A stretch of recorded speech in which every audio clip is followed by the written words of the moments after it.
Hello बच्चों, let's read the following question.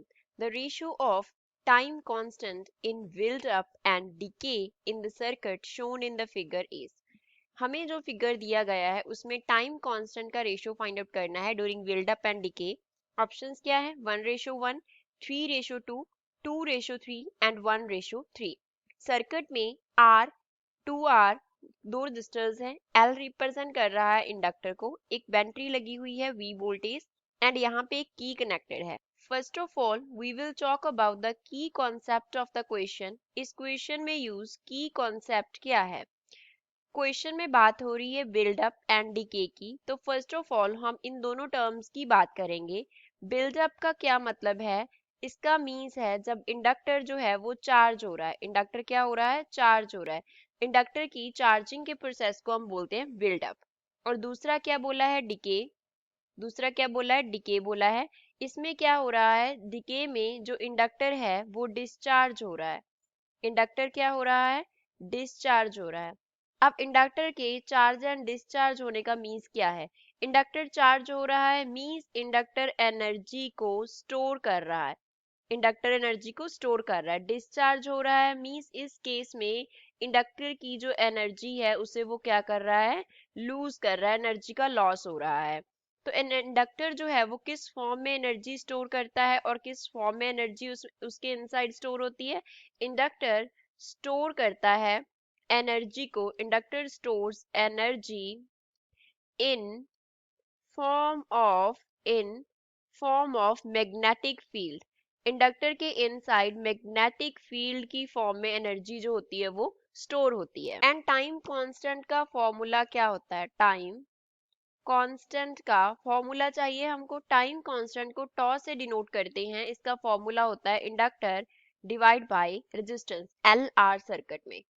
In L R circuit, जब L R circuit हमें दिया जाए तो उसमें टाइम कांस्टेंट का वैल्यू होता है एल बाय आर के इक्वल. फर्स्ट केस हम कंसिडर करते हैं. First case is build up case. Build up case. जब बिल्ड अप केस हम कंसिडर करेंगे तो हम की को क्लोज कर देंगे. फर्स्ट आर्म में हमारे पास आर रजिस्टर लगा हुआ है. सेकंड आर्म में यहाँ पे क्या लगा हुआ है? 2R रजिस्टर लगा हुआ है. इसके साथ यहाँ पे इंडक्टर है L. और इस आर्म में जब हम सर्किट को क्या करेंगे? क्लोज करेंगे और बिल्डअप केस ले रहे हैं तो बैटरी का क्या हो जाएगा? शॉर्ट सर्किट होगा. मींस हम मानेंगे कि हमने की क्लोज किया और जो बैटरी है उसका हमने क्या कंसिडर कर लिया? शॉर्ट सर्किट कंसिडर कर लिया.